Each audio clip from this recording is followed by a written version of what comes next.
이스라엘의 열왕들, 왕들의 이야기들이 기록된 열왕기상을 시작을 하는데, 오늘 말씀을 보니까 1장의 말씀을 보니까 길어요. 되게 긴데 그 내용이 그거지 않습니까? 다윗 왕은 늙었고 이제 후계자를 세워야 되는데 후계자를 세우지 않으니까 빨리 세웠어야 되는데 세우지 않고 뭐 그냥 민기적 됐다고 해야 되나요? 이렇게 느릿느릿하니까 셋째 아들, 뭐 엄밀히 따지면 넷째 아들이기도 한데 첫 번째 아들 암논은 다말 사건으로 인해서 압살롬에 의해서 죽고 또 압살롬도 반역을 일으켰다 죽지 않았습니까? 압살롬도 죽고 그리고 뭐 셋째는 역대상인가 거기에 보면 길르앗이라고도 하고 다니엘이라고도 하는 그 세 번째 아들. 그래서 이 사무엘에 보면은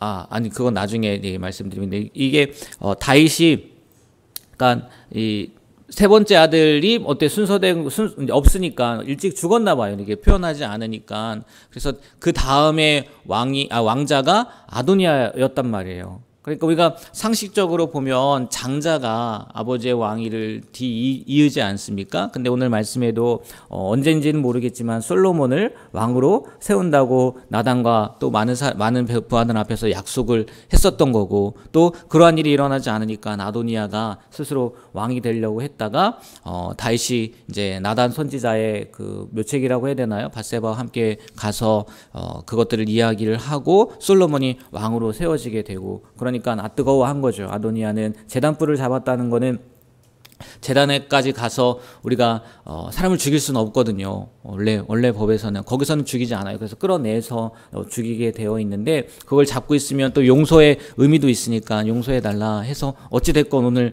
뭐 아도니아는 용서를 받죠. 근데 뭐 나중에 다시 죽긴 하지만 그 내용이 오늘 열왕기상 1장에 기록된 내용이에요. 오늘 말씀을 가지고 딱 두 가지만 한번 생각을 해보려고 하는데 첫 번째 말씀을 보면요. 이 열왕기상 이제 뭐 다윗이 끝난 거긴 하지만 다윗의 이후의 왕들의 이야기를 기록된 것이라고 하지만 열왕기상 1장 1절을 보면은요. 이렇게 표현하고 있어요. 다윗 왕이 나이가 많아 늙으니 이불을 덮어도 따뜻하지 아니한지라. 그 왕들의 이야기를 시작하면서 가장 뭐 이스라엘 백성들이 지금도 존경하는 왕인데 그 왕을 이렇게 표현을 했다는 거죠. 나이가 많아 늙었다는 거예요. 그리고 나약하게도 이불을 덮어도 따뜻하지 않았다. 이거는 뭐 힘이 다 빠졌다는 얘기거든요. 이제 뭐 할 것도 없고 할 수 있는 것도 없고 자신의 몸조차 가눌 수 없어서 수냄 여자 아비삭이 와서 돌보게 하는 그런 모습이지 않습니까? 이런 다윗을 보여주면서 열왕기상이 시작이 된다는 거예요. 왕들의 이야기인데 되게 부족한 왕, 아니 부족하진 않았죠. 연약해진 그 왕의 그 모습으로 이 열왕기서를 시작을 한다는 거죠. 이 말씀을 통해서 우리가 깨달아야 될 게 이런 거 아니겠습니까?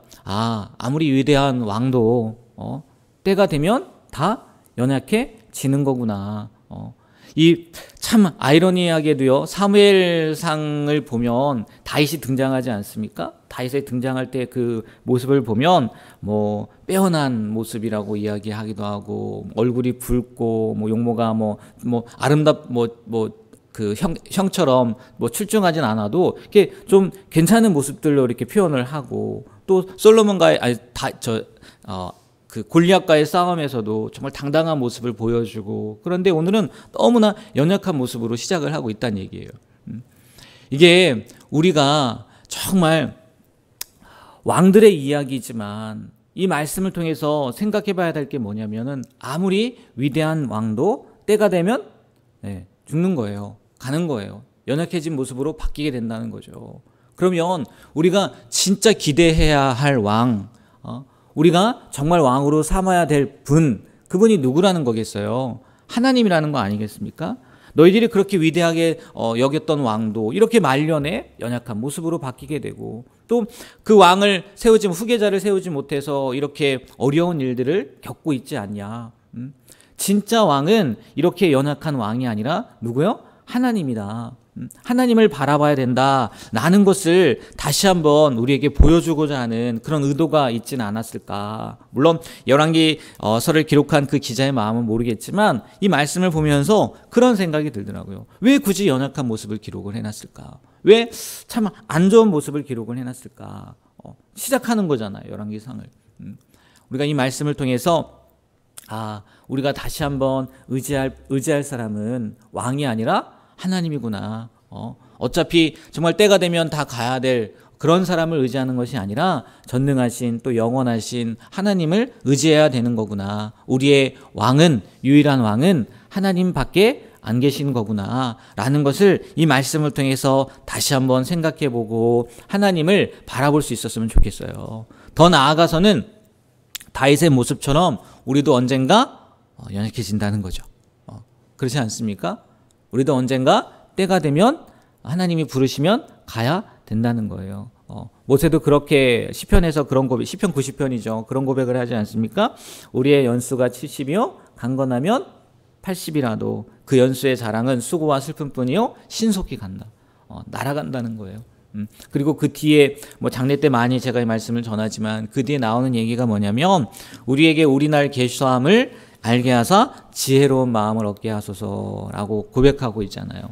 우리도 이 다윗의 물론 내일 정규인 새벽 기도회 때 이 다윗이 솔로몬에게 했던 그 유언의 말씀을 가지고 말씀을 전하려고 지금 준비 중이긴 한데 우리도 우리의 날 계수함을 알고 정말 언제 가게 될지 모르잖아요. 지혜로운 마음을 갖고 살아갈 수 있는 우리가 되길 주님의 이름으로 축복합니다. 그리고 또 하나는요. 오늘 이 말씀에서 보면 아도니아가 왕이 되기 위해서 사람들을 모아서 막 잔치를 하잖아요. 솔로몬만 빼놓고 나단 선지자 그리고 사독 선지자를 빼놓고 자기들끼리 잔치해서 왕이 되었다. 서로 왕으로 되었다. 막 이렇게 얘기를 하는데 그 얘기를 듣고 다윗이 나단과 함께 솔로몬을 왕으로 세우잖아요. 근데 이 왕으로 세우는 첫 번째 그 내용이 뭐였는지 아십니까? 33절 34절 말씀을 보면요. 이런 말씀이 있어요. 왕이 그들에게 이르되 너희는 너희 주의 신하들을 데리고 내 아들 33절입니다. 솔로몬을 내 노새에 태우고 기온으로 인도하여 내려가고 34절 같이 한번 읽어볼까요? 거기서 제사장 사독과 선지자 나단은 그에게 기름을 부어 이스라엘 왕으로 삼고 너희는 뿔나파를 불며 솔로몬 왕은 만세수를 하옵소서 하고. 아멘. 솔로몬을 왕으로 세우기 위해서 다윗이요 나단과 함께 한 행동, 또 사독도 데리고 갔지만 첫 번째가 뭐예요? 기름을 부었다는 거예요. 우리 주일 말씀에도 기름 부음을 받은 자 그리스도라는 의미에 대해서 이야기를 하면서 선지자, 제사장 그리고 누구요? 왕에게 기름을 부었다고 했잖아요. 지금 왕이 되는 그 솔로몬에게 가장 먼저 한 게 뭐냐면 기름을 부었다는 거예요. 그게 무슨 얘기겠어요? 하나님께서 이 아들을 왕으로 인정하십니다. 인정한다. 라는 그 의도이고 또 의미이지 않겠습니까? 왕이 되는 데 있어서요. 지금 아도니아가 왕이 됐다고 다 많은 부하들을 모아놨단 말이에요. 그러면 야 얘네들이가 혹시 몰라. 만약에 이렇게 하면 또 압살롬처럼 반역을 일으킬 수도 있으니까 어떻게 처리해야 되고 어떤 방비를 해야 되고 그런 이야기는 전혀 하지 않고 왕이 되는 것에 하나님이 말씀하신 하나님이 명령하신 뭐만 한 거예요? 기름을 붓는 일로 시작을 했다는 거예요. 당연히 그 솔로몬 뒤에 또 다윗 뒤에 나단 뒤에 하나님이 계시기에 이렇게 담대하게 그냥 기름 부으는 것으로 시작할 수 있었다라고 생각할 수도 있겠지만 이 모습을 통해서 하나님의 일하심의 그 순서라는 것을 우리가 알아야 된다는 거죠. 하나님의 방법은요, 내가 무엇을 하고 어떤 사람이 되고 그게 먼저가 아니라는 거예요. 하나님은요, 하나님이 원하시는, 하나님이 바라시는 그 모습대로 먼저 있기를 원한다는 거죠. 우리는요, 늘 이런 생각을 갖는다는 거예요. 내가 하나님 앞에서 무언가를 해야지 하나님이 나를 인정해 주실 거 아닐까. 내가 어떤 위대한 일을 해야지 하나님이 날 생각해 주시지 않을까라고 생각한다는 거예요. 그러나 하나님은요, 그것보다 먼저 우리의 모습, 아니 하나님이 원하시는 그 모습이 되길 원하신다는 거예요. 무엇을 하길 원하시는 게 아니라 하나님이 원하는 자리, 하나님이 하시고자 하는 그것을 그냥 당연하게 받아들이길 원한다는 거죠. 예를 들어서요, 이런 모세를 하나님께서 부르시지 않습니까? 모세를 부르시잖아요. 모세를 어느 때 불러요?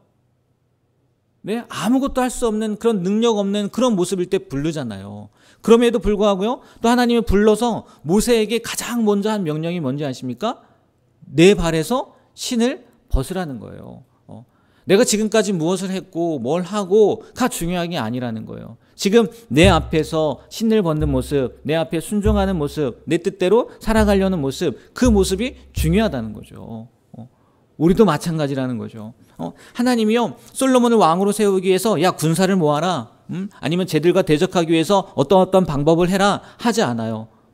하나님이 원래 왕을 세우기 위해 했던 것처럼 기름 부으는 것부터 시작을 했다는 거죠.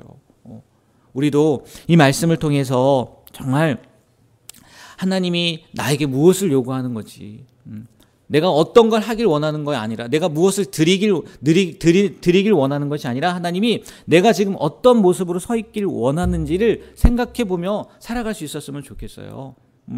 하나님 앞에서는요, 우리가요, 정말 무엇을 하는 게 중요한 게 아니라 어떤 모습으로 서 있느냐가 먼저라는 거예요.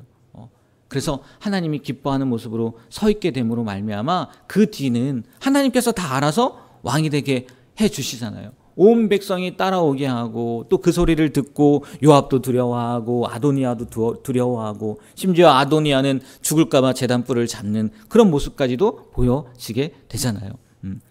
무엇을 하는 게 중요한 것이 아니라 내가 하나님 앞에 어떤 모습으로 서 있는지, 내 모습을 다시 한번 점검해보고 하나님이 기뻐하는 모습으로 서 있게 되는 우리 모두가 되길 주님의 이름으로 부탁드립니다. 네, 기도하겠습니다.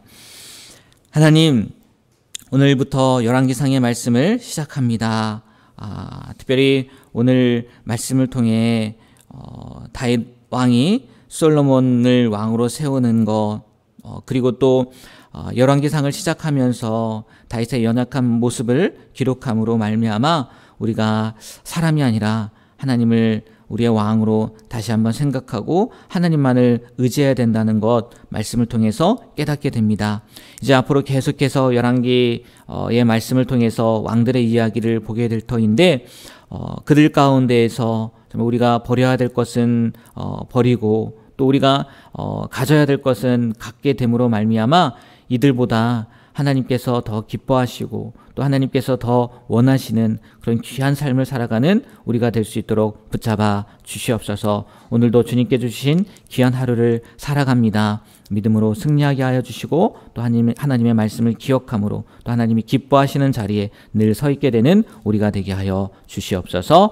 예수님의 이름으로 기도합니다. 아멘.